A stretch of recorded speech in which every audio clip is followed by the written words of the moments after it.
Hey, what's up, everybody? Welcome in. This is FST Fantasy Sports Today. My name is Matt Striker. His name is Joe Pisapia. He's the fantasy part of it. I'm just the today part of it. I'm the guy that's just here. But it is now time to dive into everything that you're going to need in order to dominate. We're going to talk baseball. We're also going to talk football. We're talking to season-long managers. We're talking to DFS players, and we're talking to straight-up wagers. This is the place. This is the network. Joe, we're going to start with some injuries because we always have to understand who's out in order to understand who's coming in. So where do you want to go? You want to go to Chicago? Yeah, let's go to Chicago. Let's start with Luis Robert, who has resumed hitting, which is really good. That's good. We like baseball activities. That's a good thing. That's my favorite phrase. By the way, is that not your favorite phrase? Baseball, like he's resumed baseball activities. What does that mean? Sure. Keeping score? Helmet Sundays? Like, what does that mean? Fungo? I don't know. Baseball activities that day to day describes me all the time. But yes, we're all just day to day at the end of the day. But yeah, Luis Robert is one of these pieces here that is just, completely consequential for the White Sox to even be competitive in the slightest. So getting him back healthy is paramount for them right now. And also opportunity where he's had a good season, and last year's coming off a really strong campaign too, despite the fact there's just not a lot around him. So Luis Robert is sort of an island unto himself. Perhaps you can kick the tires on trades on Luis Robert right now for teams that are struggling without him being there. Can you give someone something really steady and in return get Luis Robert for the rest of the season? Because maybe someone just looks at them and says, White Sox can't be that good. How good can Luis Robert be? Well, pretty good. Something I saw this week too, I watched this unfortunately unfold not in person, but like live in front of me, was the Wilson Contreras injury, where JD Martinez came through with a swing. Contreras reached too far, and basically it was the equivalent of taking a baseball bat to somebody's arm, and broke his forearm there. It was incredibly awful to see. Contreras was in a lot of pain, so he's going to be out for a while. You're going to have to find some replacements there. Herrera, Mitch Garver, a couple guys that come to mind automatically if you're looking to replace Contreras, who is going to be out for a while with that fractured forearm. The Marlins, Edward Cabrera came back. Edward Cabrera goes away. Shoulder impingement for him, so he's going to be out. Now Braxton Garrett's going to take over, and he's going to now come back for the Marlins into that spot that was abandoned by Edward Cabrera. Why Max Meyer is not up, I don't know. Paul Skeens is up, and Max Meyer is toiling away in AAA. For what? For the September run that the Marlins are going to go on? What are we doing here? Like, the mismanagement of the Marlins is stunning. Kim Ng did a great job of getting out of there. She dragged that team to the playoffs, and then they wanted to basically take away some of her power in the organization. Good on her getting out. She did the right thing. They don't deserve you, Kim. They don't deserve you. Sorry. I don't make Craig Mish upset. I know he's Mr. Marlin, but it's ridiculous. This is a team that was in the playoffs last year, and they've evaluated by the 12th of May that not only are they not a contender, Matt, but also on top of that, not only they're not a contender, we're going to trade off some pieces, or also not going to show and develop some of the young talent that we have at the major league level. So maybe next year we could be slightly competitive too. It's business versus baseball, profitability over potential. We see this conversation all the time. The Marlins are just a business structure fronted as a baseball team. What's next? Yeah. What are they running numbers out of the back? What are they kind of fronted? I would not be surprised if you've been down to Miami. It used to be Joe Robbie, right? Pro Player Park. Have you been around that area? Have you been around that area? I'm not surprised. Yeah, garden of cigarettes, maybe a fur coat. What do you want? I know it's pretty warm there. Maybe you'll need the fur coats, but you know what I'm saying. You see a guy in a fur coat in Miami, something's not right. What do we got? We're very right. Seiya Suzuki with the oblique, he began his rehab assignment, or he will, begin on Tuesday. So that's a good thing there too. So the Cubs continue to get those pieces back. Look, they had been without Justin Steele. They've been without Cody Bellinger. They've been without Seiya Suzuki. I still say the Cubs are the team to beat in that division. I'm going to stand by that. There's been a bunch of aces, too, to update everybody about. Bobby Miller eyeing a rehab start this week, so that's very encouraging. He's working his way back from shoulder issues. Speaking of shoulders and Dodgers, Clayton Kershaw, who, by the way, is just 36 years old. Doesn't it feel like Clayton Kershaw is older? I don't know. It just feels like that. He threw a 20-pitch bullpen session, so that's positive, I guess. It's better than baseball activities. Right. Garrett Cole also threw a bullpen session, so we'll see how that goes. I keep saying this is the time to, once that rehab is announced, Yep. Put him up on the block and just see what you get. Maybe you'll get surprised. Somebody might overpay. And then Kodai Senga scheduled for a bullpen this week too. So things are progressing for him. We thought he might be out till June. It looks like we're going to be right about that with Kodai Senga. So if you faded him in drafts, it's smart. But it does bring out the bigger question now. And dare I say that if Kodai Senga comes back and pitches the way he did in 2023, when you look at the 2023 numbers, the guy had a sub-3 ERA, a 1.22 whip. Yeah, the walks were high sometimes, but the strikeouts were higher. 202 strikeouts in 166 innings. This guy was a strikeout machine last year. You're looking for overs on strikeout props? Well, ladies and gentlemen, I give you Kodai Senga. But Luis Severino's pitched well. Christian Scott has looked really good. Jose Butto. I mean, dare I say, is the Mets... I can't get asked this. I feel like I've asked this a couple weeks ago. Is the Mets rotation good, Matt Striker? Yes. I want to return serve. Earlier in the show, I asked you who's better, the Pirates or the Nationals. And you said that it was the Nationals. Who's better, the Nationals or the Mets? Interesting. Theoretically, on paper, it's the Mets. You've got veteran talent there. Like, you don't have a Lindor-Alonso combination there. Okay. I think that's something you've got to talk about that. Like, I think first and foremost, that's where you have to start. But you also have Tyler McGill coming back too. So there's a chance they move to a 6-man rotation. There's a chance also where Butto or Christian Scott get sent back down, which again, I think that would be unfortunate. I'd almost rather them go to a 6-man rotation to keep the Severinos and Kodai Sengas healthier down the stretch. So what's got to happen here for the Mets is Lindor needs to start hitting, and Pete Alonso needs to start playing for a contract, because that's the truth. If should Alonso have taken that first offer, that what you just mentioned? Should he have taken that now in retrospect? Tough to say, because I do think when Pete Alonso gets to the open market, I do think somebody might pay a little bit more, because he is kind of known as a guy that it's a good guy for your organization. You know, he's been a very positive influence in New York. The fan base really loves him. But if you do look at what happened last year with some of the big free agents, the Snells, the Montgomerys, like some of these guys, it did not go their way. It went Shohei Ohtani's way, but everything goes Shohei Ohtani's way. Although he came out with a back issue last night, so we'll keep a close eye on that. I would be shocked if he was in the lineup today. They should give him a day off. But yeah, it's a really good point. I mean, at the end of the day, you might be right. Maybe they should have just accepted. Maybe his camp should have said, yeah, we'll take that deal and we'll stick in New York. It feels a little bit kind of like the obligatory Jacob deGrom offer too, where it's like, well, the fan base loves you, so we're going to give you a fair deal, but we're not going to overpay you, because we don't know if you are going to be worth that XYZ years from now. Whereas if you're the Mets, I'd much rather take twice that amount and go throw it at Juan Soto, because Juan Soto is younger than Pete Alonso. He's going to age better than Pete Alonso. And dare I say, we haven't even seen the best of Juan Soto yet, which is stunning when you think about it. Well, I think it's exciting, considering the fact that the beginning of the season, I kind of poked fun at Joe. Full disclosure, he's a huge Mets fan. God bless him. About the pitching and how anytime anyone goes to the Mets, and Juan Soto, I think the same thing could happen. If Juan Soto puts on a Met uniform next season, all of a sudden he just loses all skills. Something happens. I don't know what it is. I grew up in the shadow of Shea City Field. But to Joe's original point, as we close out this segment, on the other side, we are going to be talking waiver wires. The Mets actually can present 3, if not 4, really good starters. So if you get the Mets in a series against a team that you believe is underneath the Mets, you can attack all 4 of those games in a myriad of ways, Joe. Good point. Yeah, look, it's early in the season. That's the best point to make still. It's very early. We're in mid-May.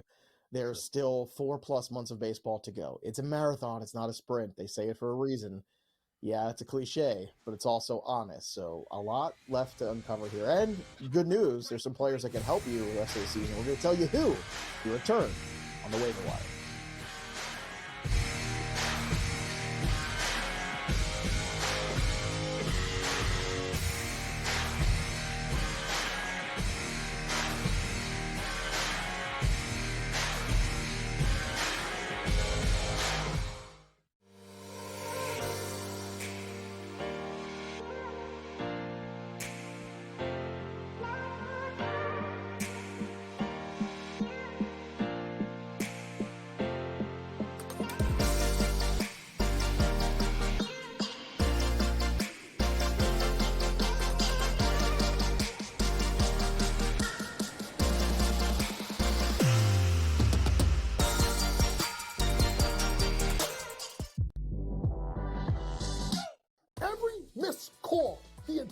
a game, whether it's a charge or a block or a deflection that was wrong or a foul that should have been called that wasn't called or vice versa. Give me a 48-minute report. And people that will understand that there's so many mistakes that the referees make over the course of the game that referees, ready folks, don't decide the outcome. Betting above the rim, only on SportsGrid. It's smarter to be on SportsGrid, your 24/7 sports wagering network. The early line. Magical and historic season in Lincoln, Nebraska continues. He is the best player in the NBA, but also in the biggest moments where the national media is watching. Newswire. Something that we have never seen happen before with one of the iconic coaches in the game. Pharrell, coast to coast. The team covers. It's automatic. It's every time. Not sometimes. It's every time. Game time decisions. Luka is actually far more dangerous from three on the road this year than at home. This game here tonight, you may want to consider taking as many points as humanly possible. In-game live. Prime time. We got not one, but two coaches fired systems in place. Sports Rage This Late sort of Night. has letdown written all over it. It's going to be hard to match the emotion that they played with the other night. It's smarter to be on SportsGrid. Great.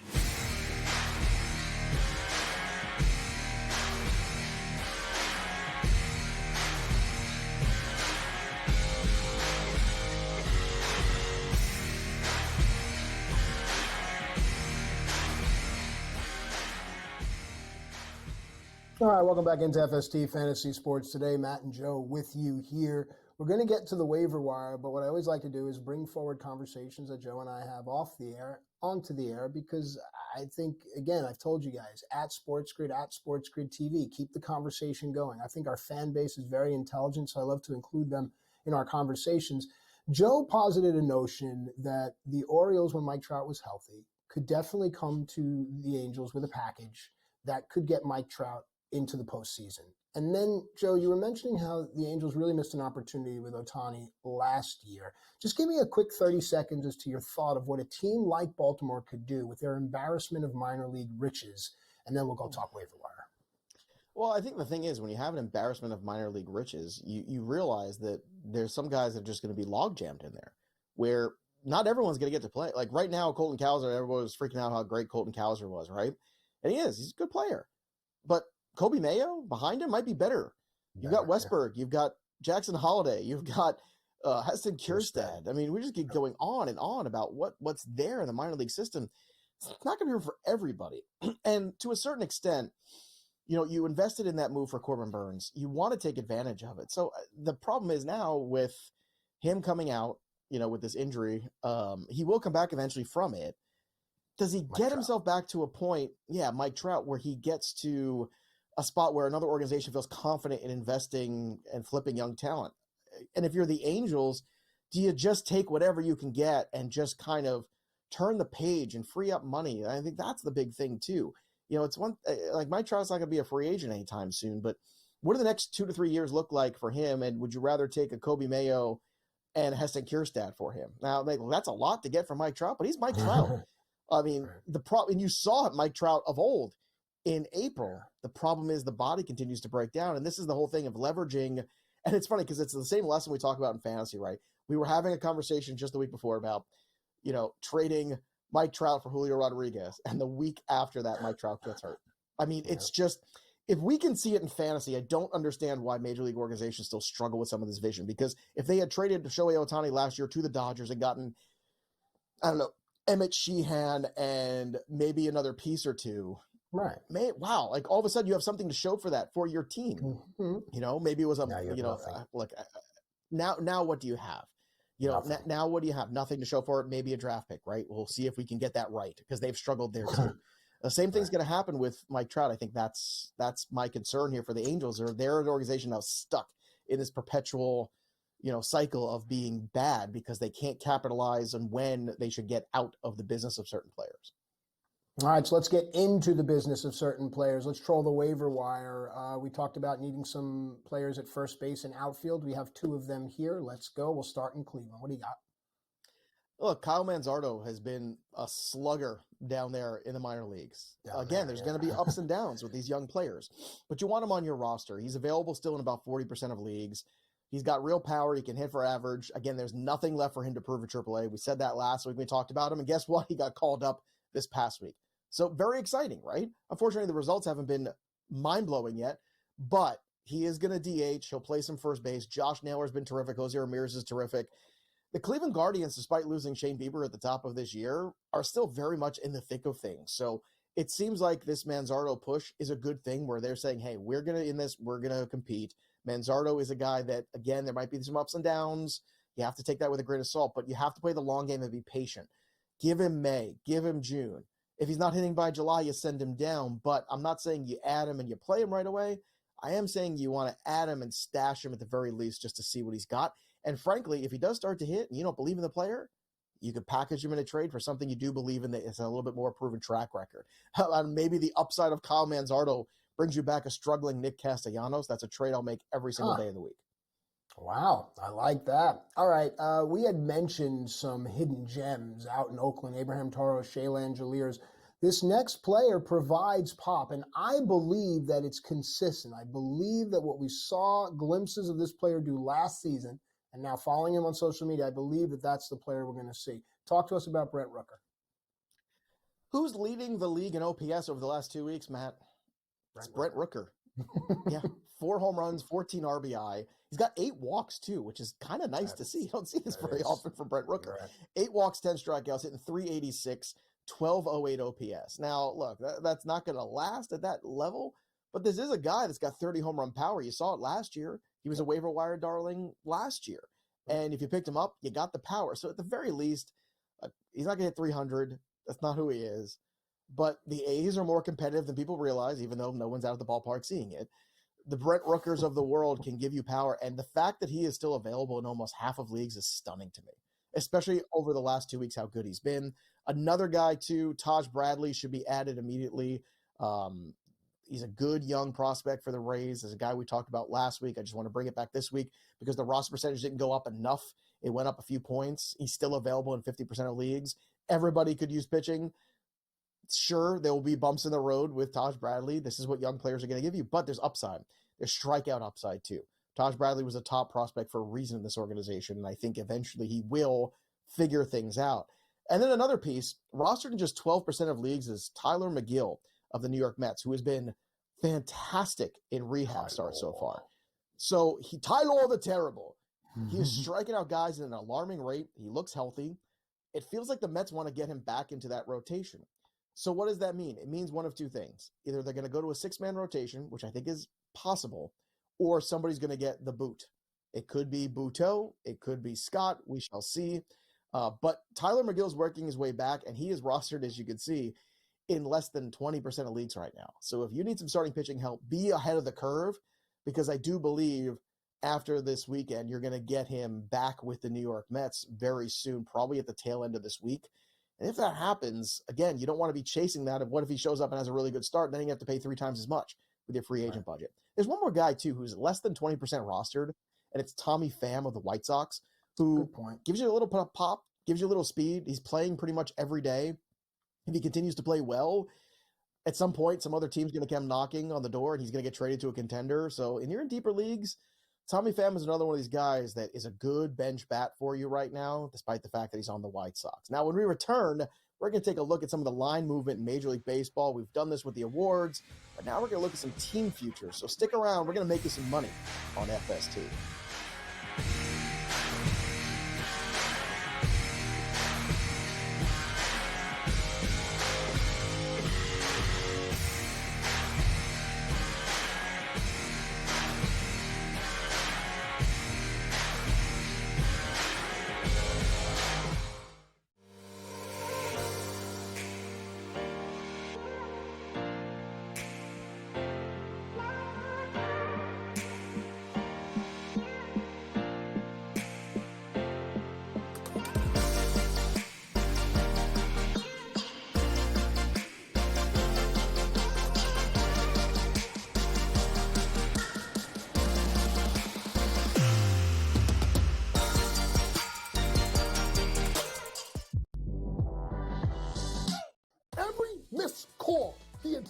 game, whether it's a charge or a block or a deflection that was wrong or a foul that should have been called that wasn't called or vice versa.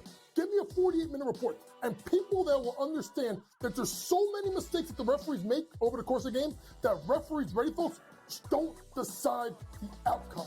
Betting above the rim, only on SportsGrid. It's smarter to be on SportsGrid. Your 24/7 sports wagering network. The early line. Magical and historic season in Lincoln, Nebraska continues. He is the best player in the NBA, but also in the biggest moments where the national media is watching. Newswire. Something that we have never seen happen before with one of the iconic coaches in the game. Pharrell coast to coast. The team covers. It's automatic.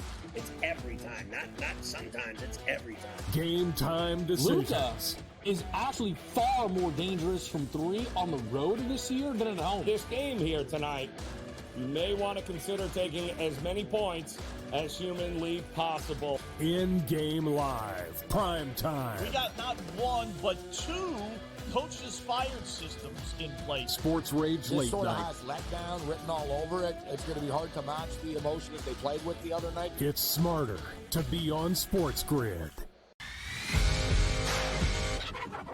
Great.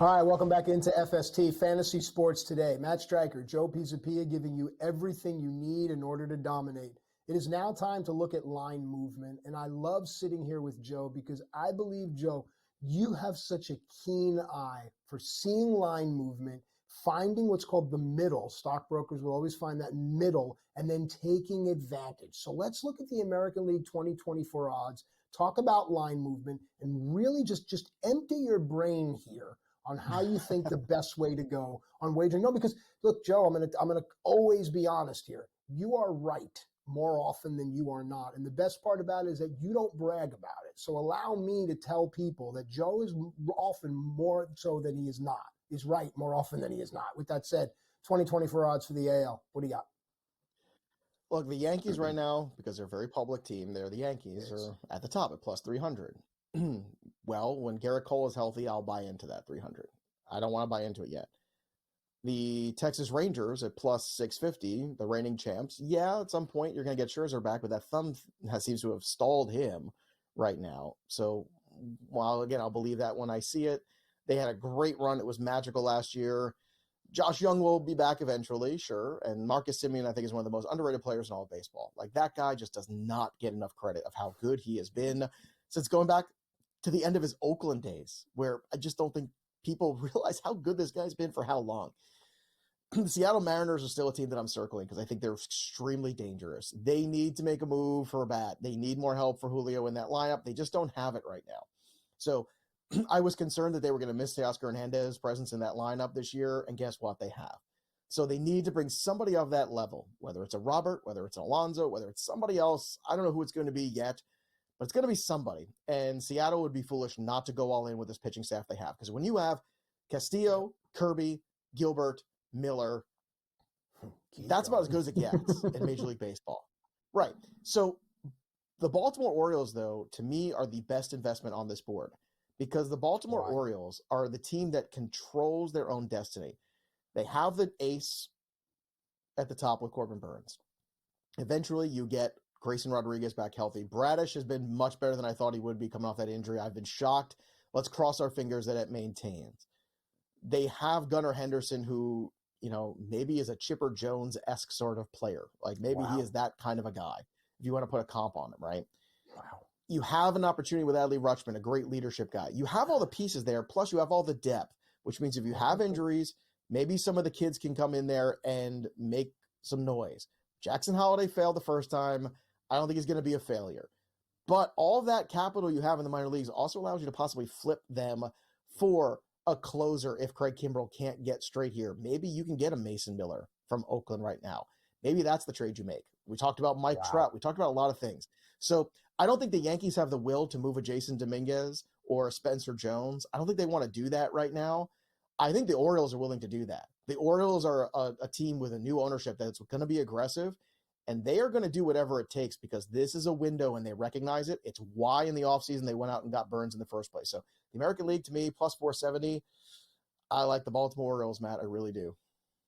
Dynamite insight as always, and I'm glad we put that at the top because when we look at the National League, it's a bit more clear cut, unless you can introduce a fourth team to this conversation that you think could make noise, but for most, it's a 3-team race. Take us into the National League.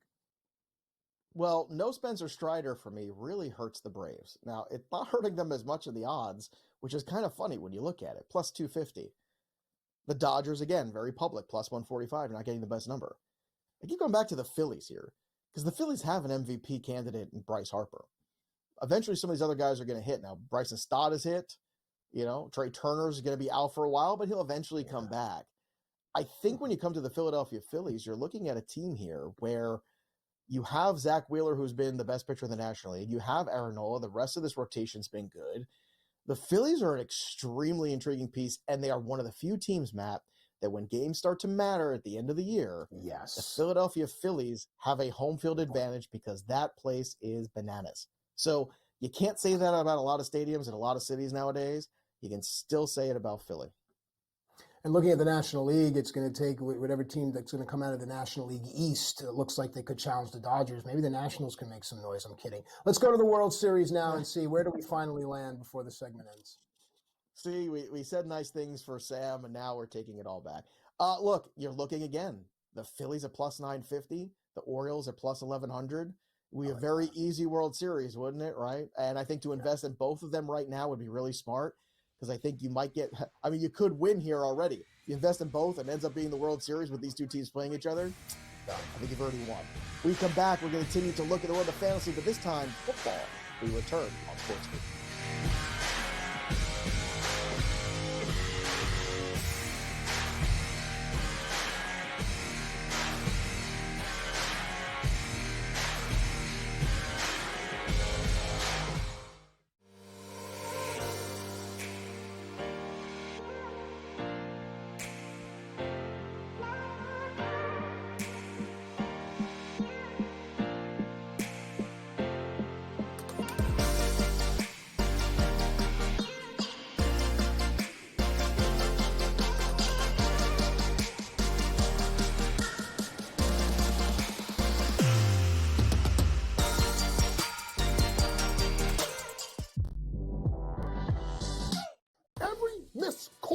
The entire game, whether it's a charge or a block or a deflection that was wrong or a foul that should have been called that wasn't called or vice versa. Give me a 48-minute report. And people that will understand that there's so many mistakes that the referees make over the course of the game that referees, ready folks, don't decide the outcome. Betting above the rim, only on SportsGrid. It's smarter to be on SportsGrid. Your 24/7 sports wagering network. The early line. Magical and historic season in Lincoln, Nebraska continues. He is the best player in the NBA, but also in the biggest moments where the national media is watching. Newswire. Something that we have never seen happen before with one of the iconic coaches in the game. Pharrell coast to coast. The team covers. It's automatic.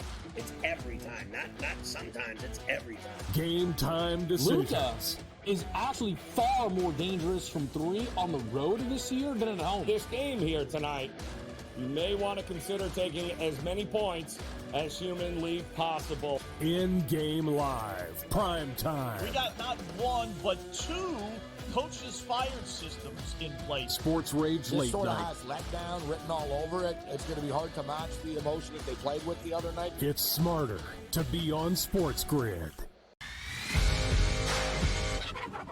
Great.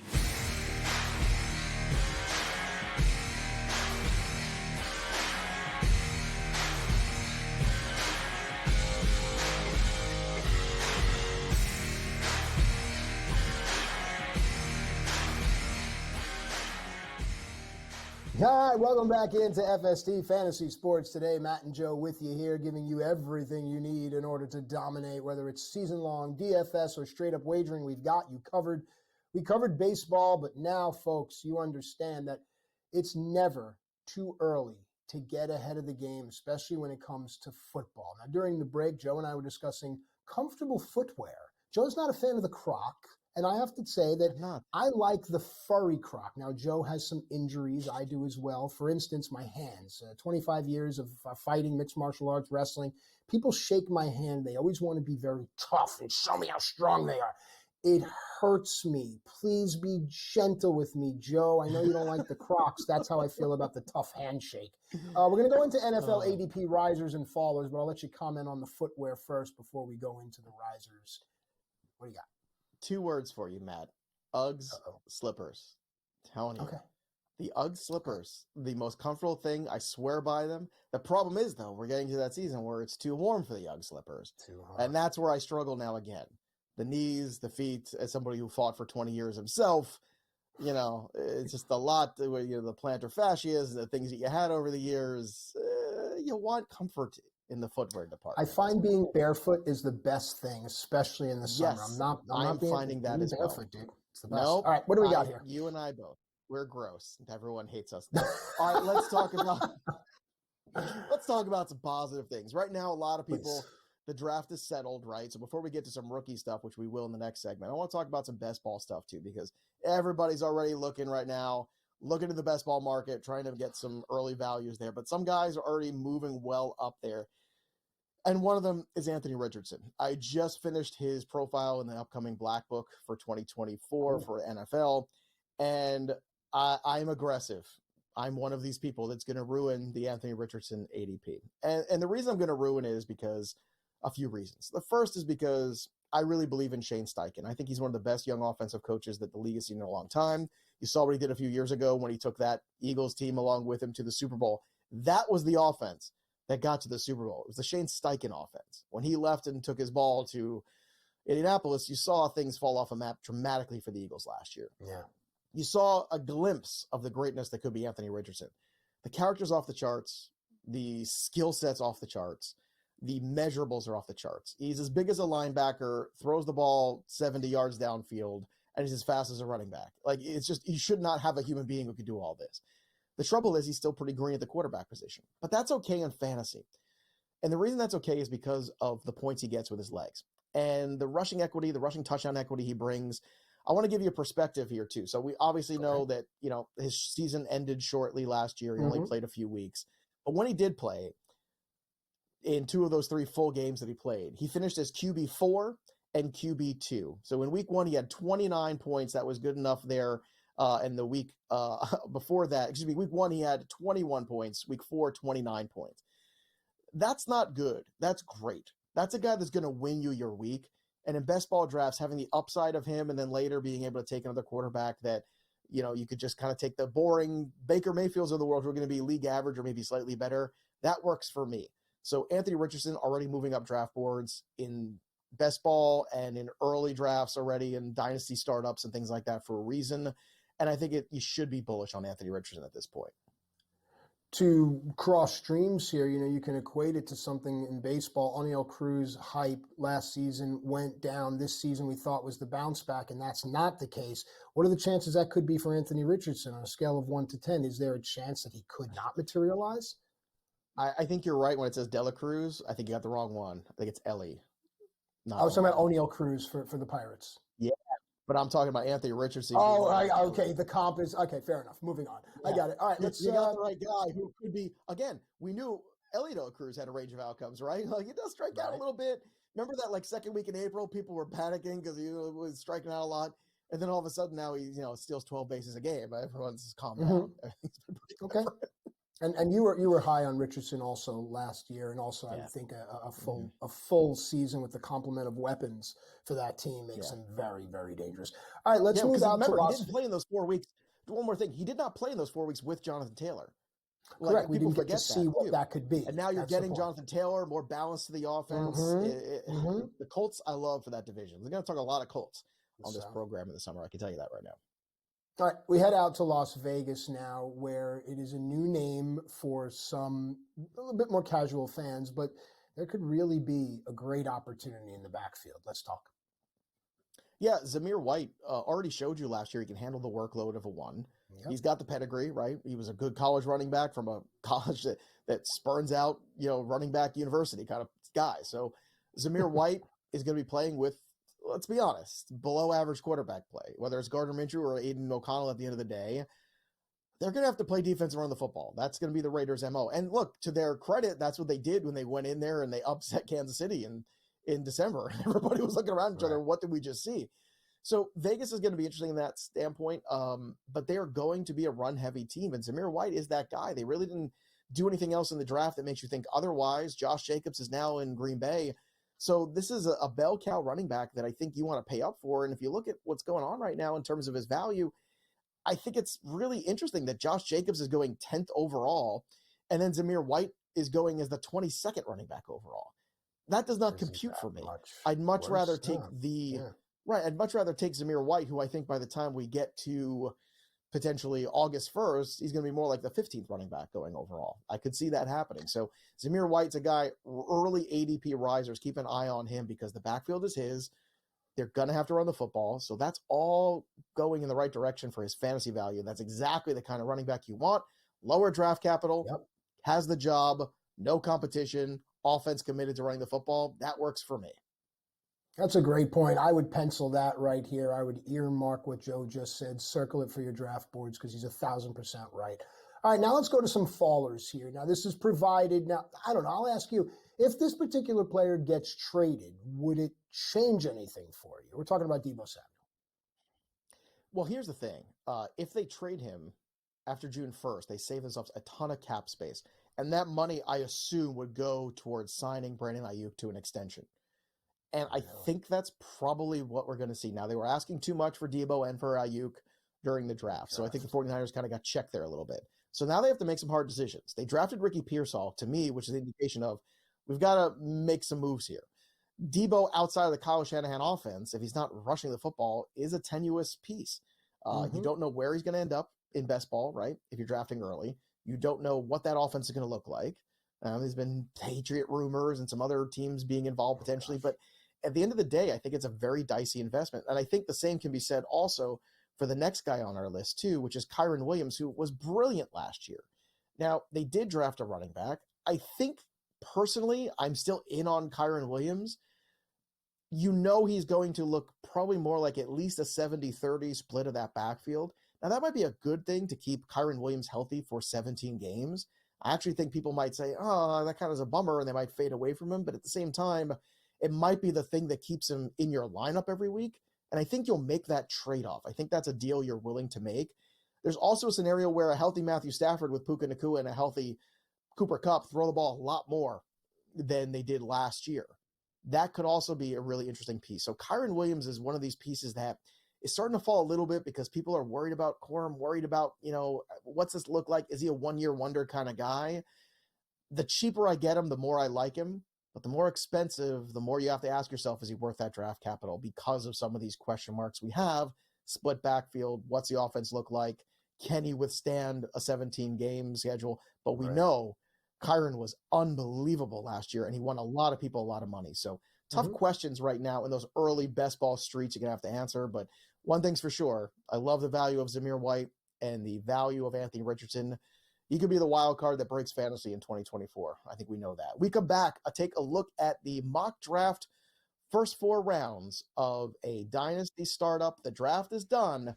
So what does it look like for your dynasty leagues? We'll tell you when we return right here on SportsGrid with more FST.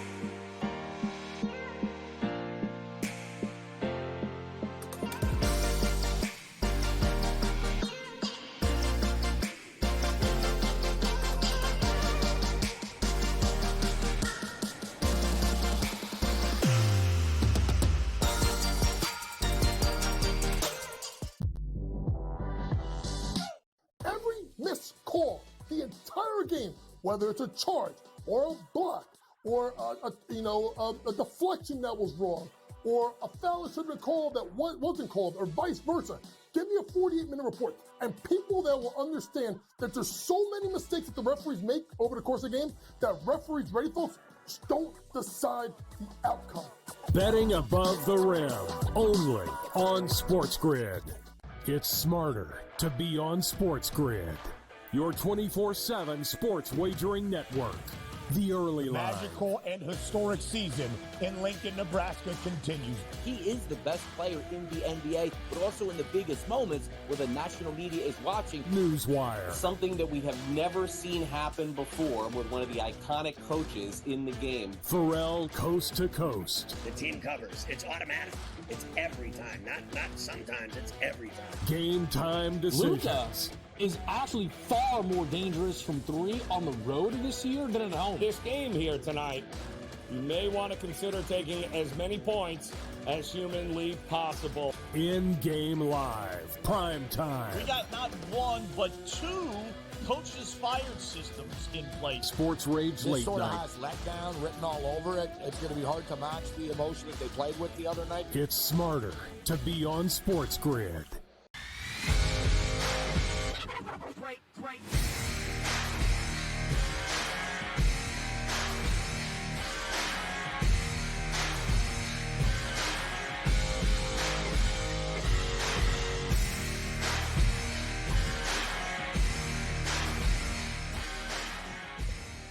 All right, folks, welcome back into FST Fantasy Sports today. Matt Striker and Joe Pisapia with you here, giving you everything that you need in order to dominate, whether it be season-long fantasy, DFS, or straight-up wagering. We have you covered. And Joe, I'm incredibly excited here because we are about to embark upon a mock Dynasty rookie draft. Now, for those that do not know, when you talk Dynasty, these are players that are just entering the league now. It's really just kind of going to your local preschool and picking out all the very best, holding on to them until they graduate from high school and betting on their performance. And the reason I'm excited is because I get to sit here one-on-one. We all get to sit here with Joe Pisapia, the guy that writes the Fantasy Black Book series along with a host of talented contributors. We're going to do a mock draft. Dude, I hope people understand how special this is. Joe, before we get started, is there anything you'd like to preface? No, except that, look, Dynasty is like a huge growing market in the fantasy football community over the last 5 years. And most of them are Superflex. This is kind of a look at one of those Superflex versions of this mock draft because the quarterbacks are very important. They're going to go towards the top. But yes, Dynasty is fun if you have a group of people that you love playing fantasy with. You play your redraft leagues, but if you're really a lunatic and you want to go play these Dynasty leagues, it's a huge challenge. It's a challenge for me in some of the leagues that I played in Dynasty. But the top of this draft, obviously, Caleb Williams goes 1. I can make an argument for Marvin Harrison 1. I can make an argument for Jaden Daniels 1. This was a mock that was done on fantasypros.com last week, kind of a consensus mock draft. You'll see Neighbors, Odunze, usual suspects, then Drake May at 106, McCarthy at 107 because of the quarterbacks. Xavier Worthy's really flown up draft boards at 108. Now, that's interesting because the Rushy Rice uncertainty between some of these off-the-field issues he's having. Now, I love Xavier Worthy, but I would not put him above Jonathan Brooks because Jonathan Brooks is the best running back in this draft. Another Texas running back, right? We're talking about that Bijan Robinsons. We're talking about like the Texas factory of running backs that they're so good with. And they're in a spot in Carolina where we've talked about this a little bit before with Derek Brown in the weeks past, where Carolina is going to run the football. Miles Sanders, Chuba Hubbard, I mean, these are pieces that are not going to be long for this world. There's going to be an instance, too, where we get into the season at some point and Jonathan Brooks is healthy. Now, look, Jonathan Brooks might start the year on the PUP list. It's possible coming off that ACL tear in November. But more likely than not, I think he is not going to. And I think he's just going to work his way in slowly. But over time, and I mean the first 6 weeks of the season, it's going to be evident who the best running back in this backfield is in this room. And it's going to be Jonathan Brooks. So I am not worried about the Rashad Pennies. I'm not worried about anybody, like the depth of the running back position. I'm not worried about it. At the end of the day, Carolina got the right coach, I think. Carolina knows what they have to do, run the football to support Bryce Young. And the guy to do that is Jonathan Brooks. Brock Bowers coming up at 110, then Brian Thomas at 111. Ladd McConkey next. And Matt, I've been talking about Ladd McConkey a lot because with Justin Herbert, this is a guy that's already proven himself at this level. You take Keenan Allen away. Who's the new safety blanket? And to me, it's obvious. It's Ladd McConkey. He is that PPR guy. It's not Quentin Johnson all of a sudden. Johnson might get a better usage. I think Jim Harbaugh knows what to do with him, considering the game he had against him a couple years ago in the college playoff. I think he understands what Quentin Johnson excels at and what he doesn't excel at. And Brandon Staley, frankly, could not figure that out for whatever reason. God forbid we watch the college tape and figure that out. But Ladd McConkey is going to be that guy. No matter how much they run the football and no matter how much Harbaugh wants to do that with Greg Roman as the new OC, we know they're a run-first kind of offense. There's going to be passes. Ladd McConkey is going to be that guy. And to me, Josh Palmer's just kind of an average NFL wide receiver. It's Ladd McConkey who could step in and be that guy that gets 100 targets in his rookie season, if not more. Matt, that's the first round kind of in a nutshell. The two guys right now that I think are going at the tail end with Brooks and McConkey that I think are a little bit more valuable than people might realize, quicker than people might realize. What I'm gleaning from your insight is looking for players that have clear paths. That's the first thing. And then looking for opportunities. You use this term offensive ecosystem, looking for opportunities for these young players to take advantage of their offensive ecosystem. Let's move into the second round here. And you look at those first 5 picks, you have 2 quarterbacks, 2 wide receivers, and a running back. So looking at this second round of a mock dynasty rookie draft for the upcoming NFL season, did they get this right? What would you flip? Yeah, I think so. I think I'd be a little bit higher on Trey Benson. Again, it's the burn insurance cycle of running backs. So they're not as valuable in Dynasty, but if you don't have any, you better get some. James Conner is the only thing ahead of Benson right now, and Conner has been really good in Arizona. But I think at a certain point, you've got to look to the future, and I think Benson's a really good pivot point there. Ricky Pearsall's value changes dramatically if Deebo Samuel is gone or Brandon Ayuk is gone. So that's something also to circle. But the other guy at 208 that I think is really interesting is Marshawn Lloyd, who LaFleur has already talked about being like his new version of Aaron Jones. Now, they brought in Josh Jacobs, but there's a script you can write if Jacobs has an injury that Marshawn Lloyd gets control of this backfield and maybe never gives it back. So I'd be circling him at 208 as another really strong value in round 2. All right, take us through rounds 3 and 4 now here, because I think this separates the men from the boys. What do we like? Let's start with round 3. At 302, immediately, Cincinnati's Jermaine Burton, a guy from Alabama who has the talent to be an incredible complementary wide receiver if T. Higgins is moved on from, which, again, I think could be the case. But if they don't, Jermaine Burton is still going to be a guy who shows up if there's injuries or if there's just moments where they could really just start slinging the ball around with a healthy Joe Burrow. Jermaine Burton is a phenomenal talent. Some questionable maturity issues, but again, that wouldn't be the first time we saw that combination. Coming the NFL from you, wide that's receiver rich. now wouldn't. I know, crazy, right? Yeah, coming from me too. Kamani Vidal of the Chargers too. Now they brought in a bunch of veteran running backs from the old Greg Roman days in Baltimore, but the Chargers drafting Kamani Vidal, that's going to be the future. That's going to be another one of these guys like Brooks, even in redraft leagues. I want to take these guys late, stash on my bench, and just wait for the last 6 weeks of the season, because once we hit Thanksgiving, those are the guys that are going to carry me through to the playoffs and maybe to a championship. And in round 4, Luke McCaffrey's a really interesting prospect. He's got the bloodlines. He does remind me a lot of his dad. He's a converted into wide receiver. His dad was a heck of a player for the Broncos back in the day. I think a lot of people forget that. Really strong wide receiver, 2-3 kind of guy. McCaffrey could grow into that over time. You got to be patient. And then Eric All, the tight end, again, from the factory of Iowa, right? Eric All is another one of these guys where you can make a case where they got a good one there. And eventually over time, Eric All is going to be a stud player. So Bengals have a lot of new offensive toys to work with. Very exciting. When we come back, we're going to shift back to 2 start weeks in baseball and close things out on FST.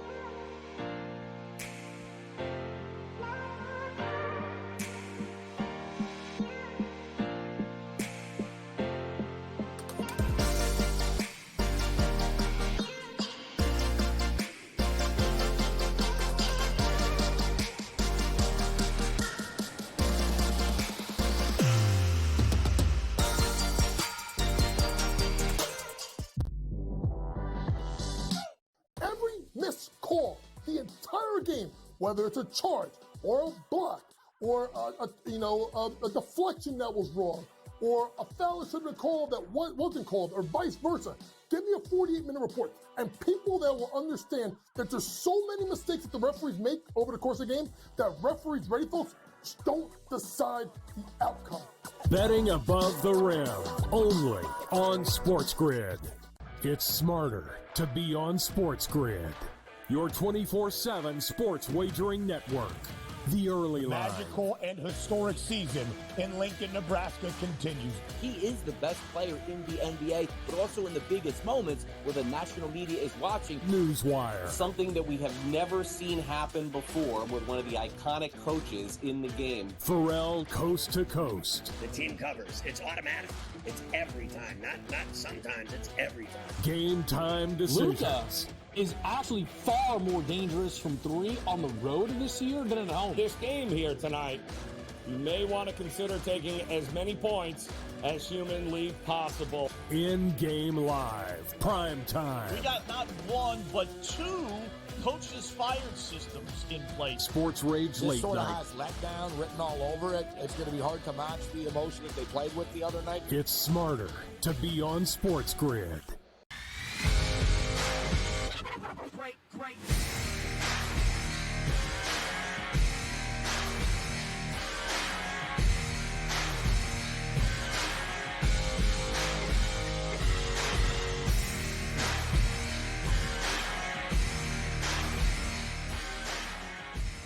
All right, welcome back into FST Fantasy Sports today. Matt and Joe with you here. We're going to talk two start pitchers here, and I get super excited for two start pitchers, almost as excited as I did as a boy when the Fall Guy would come on. You know, Joe, I want to put it out to social media out there. Better show, Fall Guy or Greatest American Hero? I'd love to hear from you on social media. Joe, I get your answer, and then we'll go into some two start pitchers. Two elite level theme songs too. Can we just Right? say that? Right? Elite level. You know, I'm gonna go with Fall Guy because I think some of the cheesy Last American Hero stuff, you know, I mean, looking back especially, it's like, oh, look at this cheese ball, you know, he's flying in the air, kind of, you know, special effects kids in the 80s were not what they used to be. Whereas the Fall Guy, lots of good stunts. I saw the movie with the Gosling on Friday night. 4-star, very good, very entertaining. Nice. I recommend it. Get your popcorn, go out there, enjoy yourself for 2 hours. There you go. Not bad. Okay, let's enjoy ourselves with some two start pitchers that become very valuable in May, just as valuable as they are in, say, August. Where are we going? Let's start with some guys here that obviously are not 100% rostered. Like, you don't need me to tell you, oh, Luis Castillo's 2 stars, you can start him this week. But there's some guys who are floating in that in-between, 50 to 60% range of roster percentage that have some 2-start opportunities this week that are worth investing in. Gavin Stone being one of them. He is 65% rostered. Again, rostered in most leagues, but you could stream him in some of the shallow lungs if you need some pitching. He's going against his first start at San Francisco. Good environment there. Going against Keaton Wynn, who got lit up last time we saw him. Yeah. Gavin Stone, by the way, has pitched really well. He's been kind of a quality start guy you can kind of depend on. And all you have to do is just keep the Dodgers in it, and the Dodgers might give you a win. Start number 2 is against Hunter Green, who's consistently up and down, but the second start does come in Los Angeles. So 2 really good ballpark factors, one in San Francisco, one at home against Cincinnati. Cincinnati is going to be without Christian Encarnacion-Strand. They're a team that does have a bit of strikeouts in them. There are some really good players, but look, they're missing some pieces right now, and Ellie De La Cruz has been unbelievable. I think he's on pace, Matt, for 40 homers and 99 stolen bases, something absurd. I heard that. That's just nuts. But Gavin Stone is a guy that I feel comfortable in these 2 starts this week. Would you feel comfortable with Gavin Stone? Yeah, absolutely, especially consider the offense to which he is attached and the park factor as well. If the game was at Cincinnati, depending on how my team was doing, I would maybe be apprehensive, but I'm with you. I really like this next pitcher here because I think if he bounces back to any kind of form, it makes the Twins, who are my pick to win their division, it makes the Twins really, really tough to beat. Let's talk about the Sheriff. Let's talk Chris Paddock. Yeah, look, Chris Paddock, let's be honest. The last time we saw him on the 8th, struck out 10 guys. The time before that, 6 innings, 6 strikeouts. So I feel pretty good about him there. There was a bad start against Baltimore Orioles early in the year, and we gave up 9 earned runs. So it is a little up and down for him. But if we're going to look at the strikeout potential here for Paddock, I think we have to look about it. He is going against the Yankees, but Carlos Rodon, again, this is another guy we talked about where the ERA and the expected ERA don't match up necessarily. Tanner Bybee has been a little up and down himself. So these are 2 starts where I will take the upside of the strikeout potential of Chris Paddock, because if he can build on these last 2 starts and continue, it might be something where, to me, I'm willing to go that you're shaking your head. You seem like you're out on Chris Paddock's 2 starts this week. It's the matchups, I mean, the Yankees are playing really well and Cleveland is stingy, so the matchups would make me look another way. But let's close things out with Jose Butto. What do you like? What do we do? Well, the tough part here is if McGill comes back, does Butto get the boot? We asked this. The first start's against the Phillies. So that one is at home, but is against the Phillies and Aaron Nola. That's a tough day. Now, he doesn't have Trey Turner in that lineup, but there's still Schwarber, there's still Harper, still Stott, still Bohm. Still a lot of guys there. The second start's the one I want. I'm just worried we don't get it potentially with the Marlins, because that's the one I definitely want. I don't care if it's in Miami. I want to go, and of course he's going up against TBD, America's favorite pitcher. TBD, very popular with the kids. But Butto, again, it's a trickier one here. I think if I'm desperate for pitching, I throw it against the wall and see what sticks there. But there is some downside, especially if McGill comes back into that rotation later in the weekend and bumps him from that start back to the minor leagues. Yep, there is. But all in all, really good stuff here, especially with trying to attack 2-start pitchers. On behalf of Joe and everyone here, I had a fantastic time. Joe, final comments before we take it home?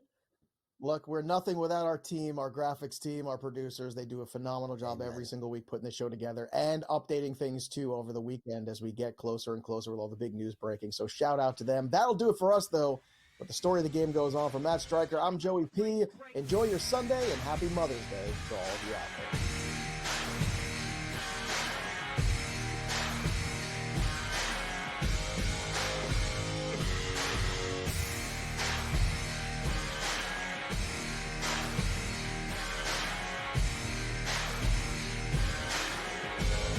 I just don't want to play for clicks. I want to be involved with a great leading program that's going to develop players. Him leaving Colorado, a shot across the bow at Dion. I don't think Dion cares. We saw Logan Diggs move on from LSU to Ole Miss with Lane Kiffin.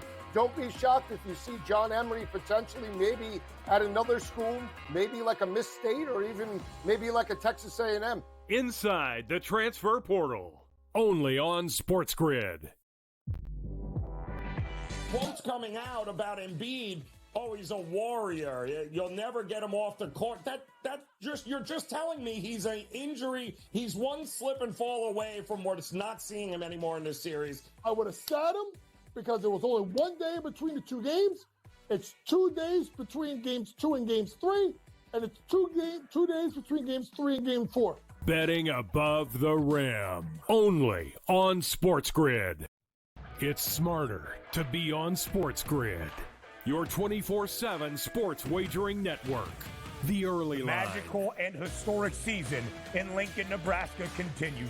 He is the best player in the NBA, but also in the biggest moments where the national media is watching. Newswire. Something that we have never seen happen before with one of the iconic coaches in the game. Pharrell, coast to coast. The team covers. It's automatic. It's every time. Not sometimes. It's every time. Game time decisions. Luka is actually far more dangerous from 3 on the road this year than at home. This game here tonight, you may want to consider taking as many points as humanly possible. In-game live, prime time. We got not 1, but 2 coaches fired systems in place. Sports Rage Late sort Night. of has letdown written all over it. It's going to be hard to match the emotion that they played with the other night. It's smarter to be on SportsGrid.